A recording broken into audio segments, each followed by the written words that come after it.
এই জায়গাটা কি জানো, এটা স্টোরি করে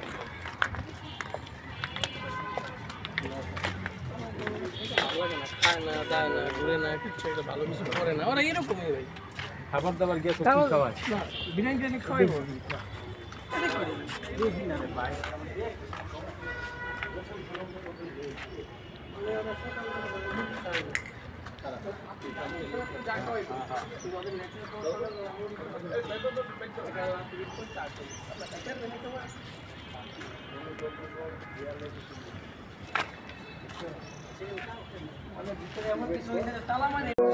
বন্ধুরা, ভিডিওটি ভালো লাগলে ছোট্ট একটি লাইক, একটি কমেন্ট আর ফলো দিয়ে যাবেন। অসংখ্য ধন্যবাদ আপনাকে।